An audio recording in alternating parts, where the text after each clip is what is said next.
Now I have another lamp turned on, just like we saw before, and you see the continuous spectrum.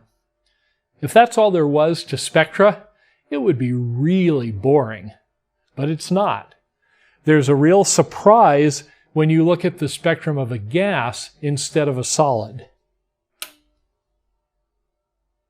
This is the spectrum of helium gas, and as you can see, most of the colors are missing. Only some of the colors are present, and that's what Kirchhoff and Bunsen discovered is true of every gas.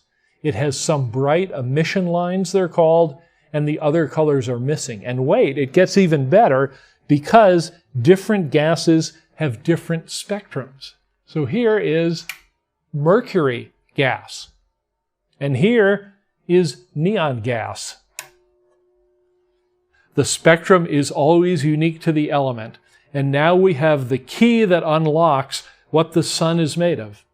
Kirchhoff's third and final law is that when light that has a continuous spectrum of all the colors passes through a cool gas, dark lines appear in the continuous spectrum. We call that an absorption line spectrum, like you see here. And those dark lines are in exactly the same positions as the emission lines when the spectrum of the gas alone is seen. So in summary, Kirchhoff's laws say that if you have a hot solid object or a very dense gas, you get a continuous spectrum, all the different colors. If you have just a cloud of hot gas, you get an emission spectrum. Some of the colors are present and the other colors are absent. And what happens when you have both a continuous spectrum and it goes through, the light goes through a cloud of gas that on its own would have given you an emission spectrum? If you look from here, surprisingly maybe, some of the colors are missing.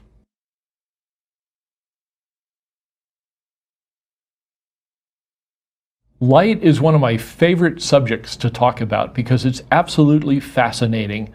So let's take a look at Bohr's model of the atom, one of the first to try and explain the quantum world. In the center is a nucleus, protons and neutrons. The protons have a positive charge, and whirling around the nucleus is an electron, or several electrons, depending on the atom.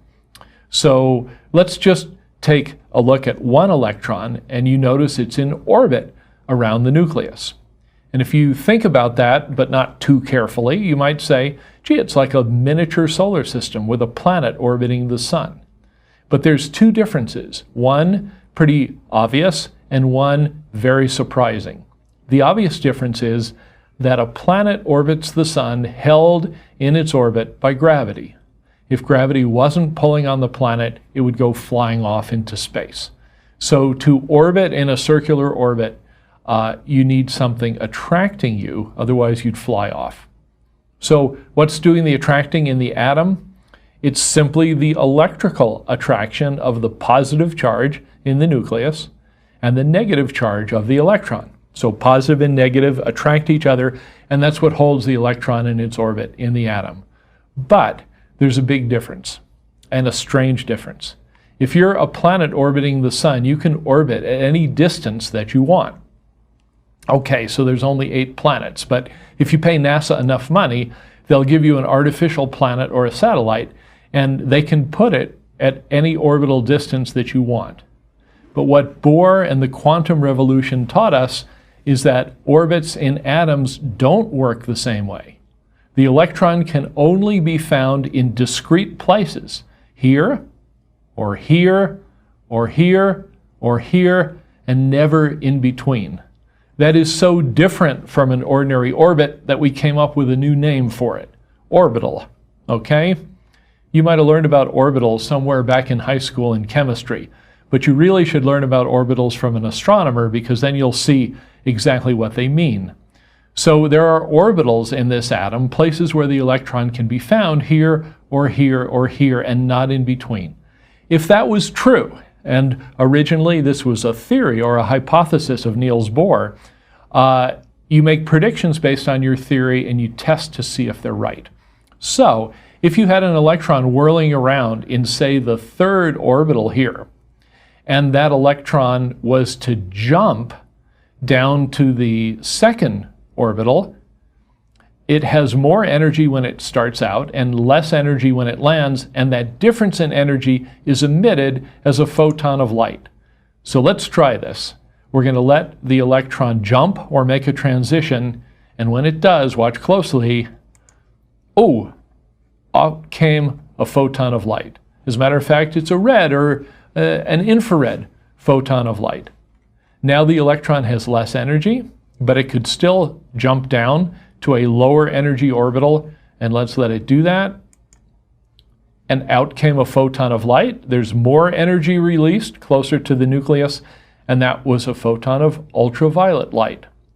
So the fact that you saw emission spectra of every hot gas is a direct consequence of the fact that the world of atoms is quantized.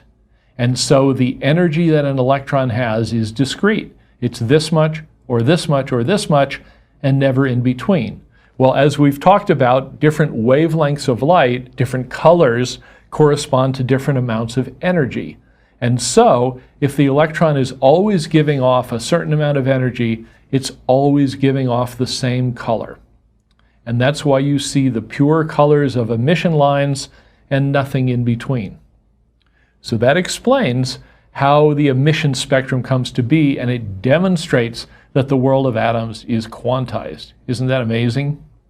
Now, how about an absorption spectrum? We're going to erase the emission lines. We're going to look at our electron that doesn't have very much energy. It's in the lowest orbital, which is also called the ground state. But suppose that all the different colors of light, all the different energies came flooding past this atom. What do you think would happen?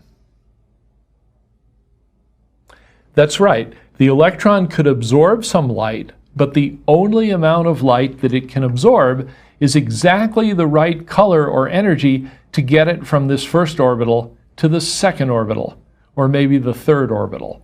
So watch. Here comes a lot of photons, and this electron is going to swallow up exactly one. It's absorbed, it jumps up to the second orbital, and missing from the spectrum is a dark absorption line. If all the colors of light are still present, the electron can absorb another photon and jump up to a higher orbital, and now this energy, this color is missing. And so now you can see why the emission lines of an element are at exactly the same wavelength as the absorption lines of that same element. And because different elements in the periodic table have different numbers of electrons and protons and neutrons, but especially the charged protons and electrons, each element has a distinct pattern of orbitals. And so when the electrons make their jumps or transitions, the pattern of emission or absorption lines is unique to each element. It's as unique as a fingerprint is to each person.